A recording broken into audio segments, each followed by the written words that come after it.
का आगाज में सबसे पहले बात करेंगे। वजीर आजम इमरान खान ने कहा कि अपोजिशन कोरोना फैला रही है। वफाकी काबीना के इजलास में वजीर आजम ने कोरोना से अमवात बढ़ने पर इजहार तशवीश किया।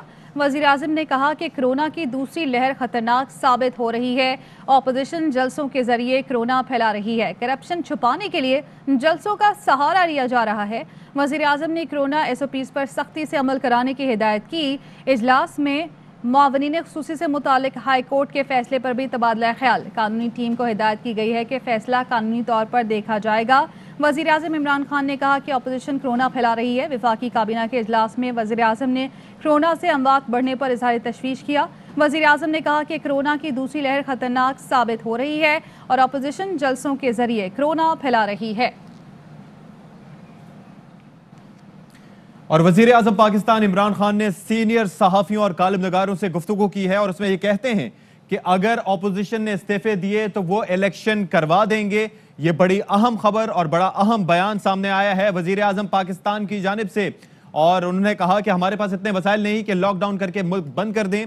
और साथ ही उन्होंने कहा कि ऑपोजिशन का सब कुछ निहायत मनसूबाबंदी से हो रहा है। वजीर आजम पाकिस्तान ने बड़ी अहम बात की है, ऑपोजिशन ने इस्तीफे दिए तो हम इलेक्शन करा देंगे। ऑपोजिशन अभी आज जो PDM का सरबराही इजलास इस वक्त जारी है उसके अंदर यह फैसला कर रही है कि क्या इस्तीफे देने हैं या फिर लॉन्ग मार्च करना है, और इस्तीफे मौलाना फजलुर रहमान के पास जमा कराने की तजवीज़ भी है। तो इस पर वजीर आजम इमरान खान ने सहाफ़ियों और कॉलम निगारों से जो गुफ्तगू की है मुलाकात में, उस पर वजीर आजम पाकिस्तान ये कहते हैं कि अगर ऑपोजिशन की जानिब से इस्तीफे दिए गए तो वो इलेक्शन करवा देंगे। जो पार्टी पोजीशन है वो ये इसके मुताबिक तहरीक इंसाफ की 157 नशिस्तें हैं, PDM की जमातों को मिलाकर 158 नशिस्तें हैं, दीगर भी कुछ जमातें हैं जिनके कुछ अरकान शामिल हैं। तो अब देखना ये होगा कि वजीर आजम पाकिस्तान की जानिब से ये जो अहम तरीन बयान दिया गया है, ये बहुत इंपॉर्टेंट बयान वजीर आजम पाकिस्तान ने दिया है और वो ये कहते हैं कि अगर ऑपोजिशन की जानिब से इस्तीफे दिए गए तो वो इलेक्शन करा देंगे। ऑपोजिशन को NRO देना मुल्क से गद्दारी होगी। उन्होंने कहा कि ऑपोजिशन के जो करप्शन के केसेस हैं या NRO के अलावा वो किसी भी बात करने को, ऑपोजिशन से बात करने को तैयार हैं। और वजीर आजम ने यह भी कहा कि अगर ऑपोजिशन पुरएतमाद है तो मैं भी पुरएतमाद हूँ। वजीर आजम इमरान खान से सीनियर कॉलम निगारों की मुलाकात हुई है। उन्होंने कहा कि मैं ऑपोजिशन से ज़्यादा पुरएतमाद हूँ।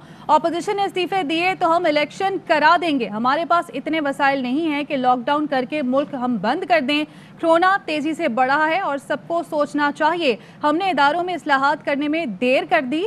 फौरी इस्लाहात ना करने से मुल्क को नुकसान हुआ है। अगर इनको NRO दिया तो ये मुल्क के साथ गद्दारी होगी और कुछ लोग ये नहीं चाहते हैं कि पाकिस्तान मुस्तहकम हो।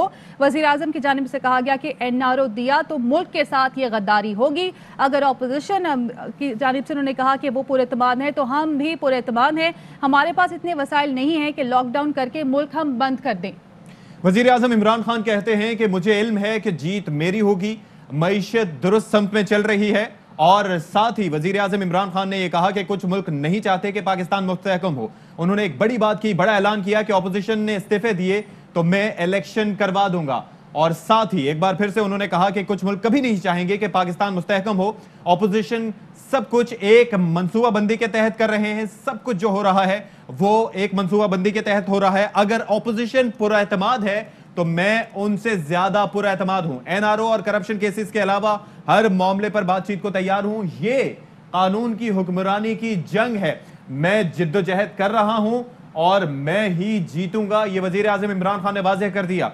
उन्होंने कहा कि मईशत में दुरुस्त समत की तरफ चल पड़े हैं। वजीर आजम पाकिस्तान इमरान खान की जानिब से बड़ा बयान सामने आया। उन्होंने कहा कि ऑपोजिशन ने इस्तीफे दिए तो हम इलेक्शन करवा देंगे। हमारे पास इतने वसाइल नहीं हैं कि लॉकडाउन करके हम मुल्क को बंद कर दें और मैं ऑपोजिशन से ज़्यादा पुरएतमाद हूँ। हमने इदारों में इस्लाहात करने में देर कर दी। फौरी इस्लाहात न करने से मुल्क को नुकसान हुआ। अगर इनको NRO दिया तो ये मुल्क के साथ गद्दारी होगी। उन्होंने कहा कि ऑपोजिशन ने इस्तीफे दिए तो फिर हम इलेक्शन करवा देंगे। और उनकी जानिब से कहा गया कि कुछ मुल्क नहीं चाहते हैं कि पाकिस्तान मुस्तहकम हो। और साबिर शाकिर साहब सीनियर सहाफ़ी और एंकर पर्सन हमारे साथ मौजूद हैं। साबिर शाकिर साहब, आज वजीर आजम इमरान खान ने सीनियर कॉलम नगारों और सहाफ़ियों से गुफ्तगू की, उसमें कहते हैं कि अगर ऑपोजिशन की जानिब से इस्तीफे दिए गए तो वो इलेक्शन करवा देंगे। दूसरी जानिब उन्होंने कहा कि यह कानून की हुक्मरानी की जंग है और अगर ऑपोजिशन पुरएतमाद है तो मैं उनसे ज्यादा पुरएतमाद हूं। मैं जिद्दोजहद कर रहा हूं और मैं ही जीतूंगा। उन्होंने साथ ही यह भी कहा कि कुछ मुल्क ऐसे हैं जो नहीं चाहते कि पाकिस्तान की मईशत मुस्तहकम हो और ऑपोजिशन का सब कुछ एक सोचे समझे मंसूबे के तहत हो रहा है। इस पे आपका कमेंट चाहेंगे? बिल्कुल जी, आज उनकी मुलाकात थी प्रिंट मीडिया के मुअज़्ज़िज़ीन से और उसमें एडिटर्स भी थे, कॉलम नवीस भी थे, तज्ज़ियाकार भी थे। तो उसमें उनसे मुख्तलिफ सवालात पूछे गए जिनके जवाबात में ज़ाहिर है इस वक्त पॉलिटिकल सिचुएशन जो चल रही है उनसे मुतालिक तमाम सवालात पूछे गए, PDM से मुतालिक सवालात पूछे गए। तो उसमें उन्होंने यही कहा है कि मुकाबला चल रहा है और अपोजिशन भी अपनी तदबीरें कर रही है और हुकूमत भी अपनी तदबीरें कर रही है। और जहाँ तक है इस्तीफ़ों का ताल्लुक, तो उनका कहना था कि अगर इस्तीफ़े आए आते हैं तो फिर हम फौरी तौर पे इलेक्शन करवा देंगे और इलेक्शन करवाने के बाद एक जो पार्लिमान है वो पूरा हो जाएगा। और जबकि उनका ये भी कहा कि उन्होंने कि जो कुछ जब भी कोई मुज़ाकरात की बात होती है तो वो उनके दरवाजे खुले हैं, लेकिन मसला ये है कि अपोजिशन सिर्फ एक चीज़ डिमांड करती है और वो चाहती है कि उनके मुकदमात जो हैं वो वापस ले लिए जाएं और उनको करप्शन के जो इल्ज़ामात हैं वो वापस लिए जाएं। तो ऐसा मुमकिन नहीं है।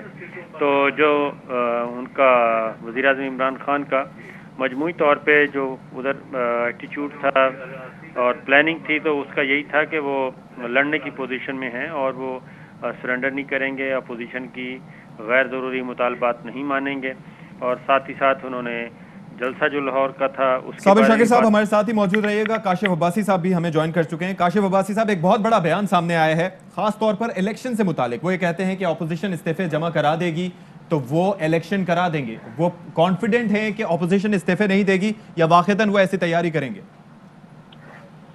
देखिए, ये तो मैं नहीं जानता कि वो कॉन्फिडेंट हैं कि ऑपोजिशन इस्तीफे देगी या नहीं, लेकिन लगता है ऐसे जो अभी तक ऑपोजिशन के इजलास से जो गुफ्तगू जो बातें आ रही हैं बाहर, जिसमें ऑपोजिशन ने ये कहा है कि जो इस्तीफे आएंगे वो लॉन्ग मार्च के बाद आएंगे। सो ऑपोजिशन भी शायद इतनी कॉन्फिडेंट नहीं है इस्तीफे देने के बारे में, क्योंकि जब आपने कश्तियां जलानी होती है फिर कश्तियां जला देते हैं। अभी इस्तीफे आते, लॉन्ग मार्च करते, उस वक्त तो ये देखा जा सकता था, ये कहा जा सकता था कि ऑपोजिशन बिल्कुल पीछे हटने को तैयार नहीं है। लेकिन इस वक्त कम से कम देखकर ये लगता है कि ऑपोजिशन भी गेम प्लेइंग, जो जिसको पॉलिटिकल गेमिंग कहते हैं, ये पॉलिटिकल गेम है, एक हु ब्लिंक्स फर्स्ट की बात है। दोनों साइडें प्रेशर डाल रही हैं, ऑपोजिशन प्रेशर डाल रही है, हम इस्तीफा देंगे, लॉन्ग मार्च करेंगे। हुकूमत की जानिब से बयान आता है जी आप इस्तीफा दें, हम नए इलेक्शंस करा देंगे और हमें कोई प्रॉब्लम नहीं है। देखें, दोनों पार्टियों को इस वक्त फैसला ये करना है कि जो भी स्टेप लेंगे उसकी तरफ दूसरी तरफ क्या उसका रद्द-ए-अमल या उसका आउटकम क्या निकलेगा।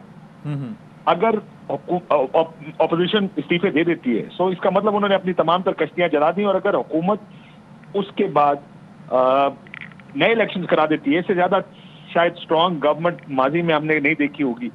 प्रॉब्ली शायद 97 की गवर्नमेंट या नवाज शरीफ काशिफ अब्बासी साहब, इतनी बड़ी तादाद में अगर इस्तीफे आते हैं तो क्या ऑप्शन ही यही बचता है आईनी और कानूनी लिहाज से कि आपने फौरन ही आपने इस्तीफे मंजूर करने हैं या फिर असेंबली टूट जाएगी, ऐसा कुछ है?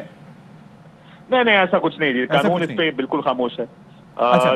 जो एक चीज इस पे, जो कानून जिसके ऊपर जो तरीकाकार मौजूद है, कोई सीट खाली होगी उस पर इलेक्शन कराया जाएगा। आप इलेक्शन हो जाएगा साथ में जी उसके ऊपर तरीके इंसाफ। अच्छा, इसी से जुड़ा एक और सवाल भी है। 2014 में 22 अगस्त को तहरीक इंसाफ के 34 अरकान की जानिब से इस्तीफे जमा कराए गए स्पीकर के पास, और उसके बाद अक्टूबर में जाकर स्पीकर की जानिब से नोटिस दिया गया कि भाई फर्दन आकर आप तस्दीक करें। तो ये अगर इस्तीफे जमा कराए भी जाते हैं तो उनकी तस्दीक में भी तो टाइम लगेगा, फौरन तो सब कुछ नहीं हो जाएगा। देखिए, अगर तस्दीक करना चाहें तो उस वक्त भी स्पीकर तस्दीक ही नहीं करना चाहते थे उन इस्तीफों की। वो नहीं चाहते थे कि इन इस्तीफों को मंजूर किया जाए। जो पीपल्स पार्टी की जानिब से उनको मशवरा दिया गया था वो यही मशवरा दिया गया था कि आप अगर ये इस्तीफे मंजूर कर लेंगे और ये बाहर बैठे होंगे तो फिर क्या होगा। आप तहरीक इंसाफ को असेंबली के अंदर रखें, किसी तरह ये कोशिश हो उस वक्त की मुस्लिम लीग। और इस बार भी ऐसा ही लगता है आपको कि ऐसा ही होगा? देखिए, बेहतर पॉलिटिकल सोल्यूशन तो यही होगा अगर इस्तीफे मंजूर करके इलेक्शंस की तरफ जाने का मतलब यह है कि आपने ऑपोजिशन का जो एक इशू था जिसकी वजह से शायद पीपल्स पार्टी थोड़ी तजब्जुब का शिकार थी कि क्या हम इस्तीफे दें, क्या इस्तीफे देने चाहिए, अगर आप पीपल्स पार्टी के हाथ से या इन पार्टियों के हाथ से वो ऑप्शन भी निकाल लेंगे तो फिर उनकी तमाम किश्तियां वाकई जल जाएंगी। अच्छा, फिर अगले चंद दिनों में उन्होंने इस हुकूमत को चैन से बैठने नहीं देना। सो इसलिए कोशिश ये होती है, अगर जो फार्मूला अवेलेबल है मार्केट में वो वही फार्मूला जब इमरान खान साहब ने इस्तीफे दिए थे उनको मंजूर नहीं किया था, फिर सब लोग असेंबली में आए और कुछ अर्से तक वो असेंबली सुकून से चलती भी रही। रास्ता तो यही लगता है कि जो पॉलिटिकली बेहतर रास्ता है वो यही है कि ऐसा कुछ हो। क्या ऐसा होगा ये मैं नहीं जानता, लेकिन पीपल्स पार्टी और नून लीग ने कम से कम उस वक्त जो रास्ता दिखाया था या जो रास्ता सामने था उस वक्त तो यही था कि इन्होंने इस्तीफे नहीं दिए थे, ना एक्सेप्ट किए। ठीक है, बहुत शुक्रिया आपका काशिफ अब्बासी साहब। और साबिर शाकिर साहब, आप हमारे साथ मौजूद रहे।